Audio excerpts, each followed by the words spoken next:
안녕하세요. 안녕하세요. 우리 당류 부분에 문제 들어갈 차례죠. 자, 문제 보면서 다시 한번 당류 부분 정리하도록 할게요.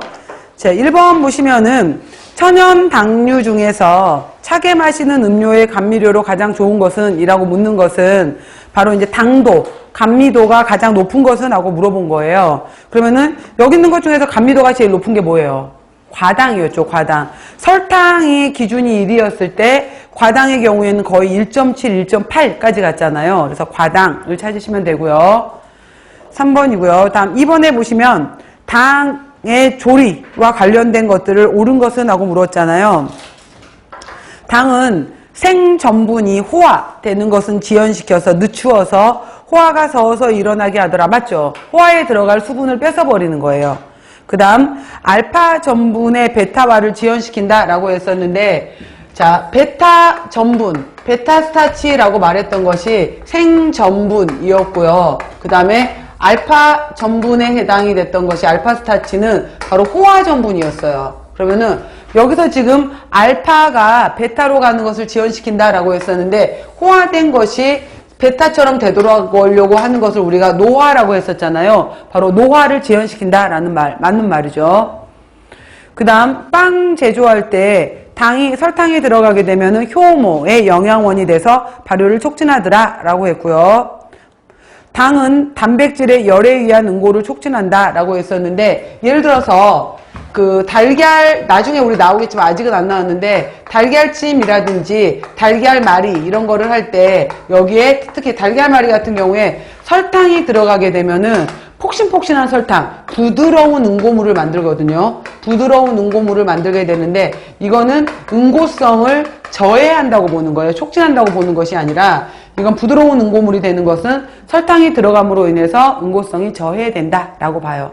그래서 여기서 맞는 답은 가나다 1번을 찾아주시면 돼요. 3번 1번하고 같은 문제예요. 결국은 당류 중에 어떤 것이 가장 용해도도 크면서 감미도도 크냐라고 물어본 거죠. 이건 2번의 과당 이렇게 찾으시면 되고요. 다음 4번에 보시면은 당밀, 몰라시스란 무엇이냐 라고 했죠. 바로 이제 사탕수수, 사탕무와 같은 원당으로부터 원당을 만들어낼 때 만들어지고 나서 나온 즙을 말해요. 그래서 이거를 몰라시스, 당밀이라고 한다. 4번이고요. 다음 보시면 조리 시 설탕은 주로 감미료로 이용이 되지만은 그 외에도 여러 가지 역할을 한다. 설탕의 역할로 옳지 않은 것은 그랬죠.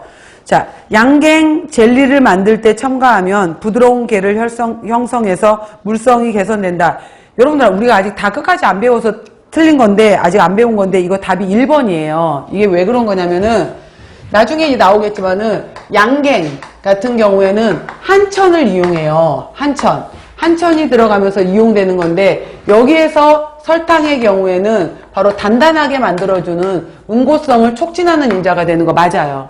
그런데 뒤쪽에서 일반적으로 젤리를 만드는 과정에서 만약에 이용된 재료가 젤라틴이었다라고 하게 되면은, 한천은 식물이잖아요. 해조류 해당이 되는, 홍조류에 해당이 되는 해조를 이용한 거지만은, 젤라틴은 동물의 뼈 가죽으로 갖고 온 젤라틴 가루거든요. 젤라틴을 이용해서 만들 때는 설탕이 들어가게 되면 이거랑 같은 원리예요.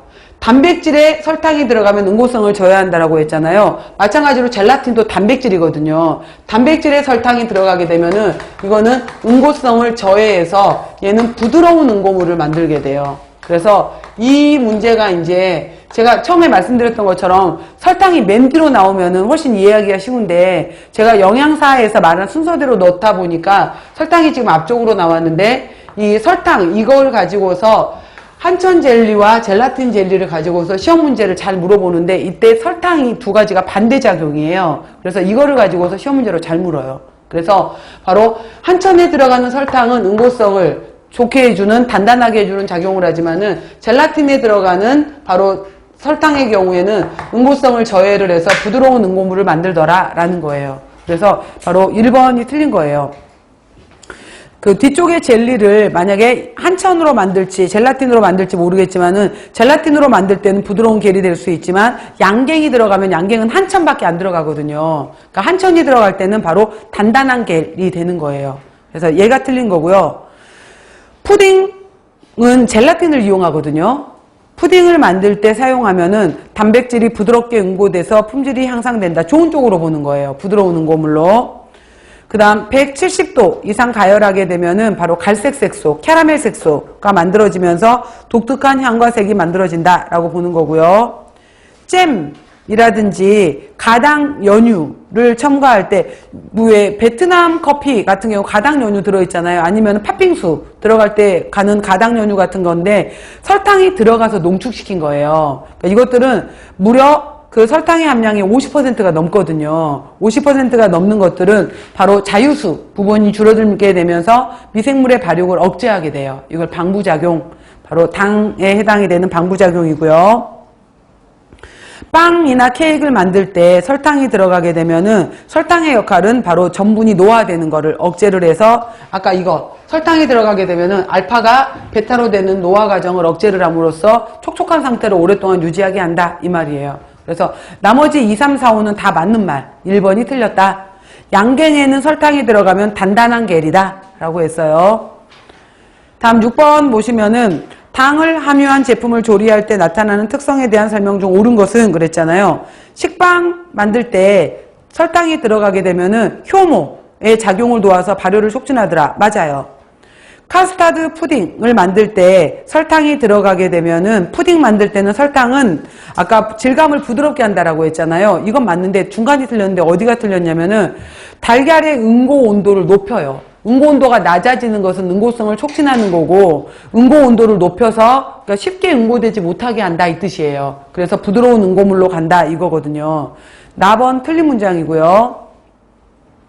캔디, 결정형 캔디, 비결정형 캔디, 이렇게 캔디를 만들 때 있어서 달걀, 흰자, 우유, 초콜릿 등이 들어가게 되면은 이건 결정 방해 물질이라고 그랬잖아요. 결정 방해 물질이 들어가게 되면은 바로 캔디에서 결정이 만들어지는 게 설탕 때문이에요. 그러니까 설탕이 아닌 다른 물질들이 많이 들어가게 되면은 바로 결정이 커지는 것을 억제를 해요. 억제를 해서 방해 물질들은 부드러운 캔디 혹은 비결정형 캔디로 가게 만들어줘요.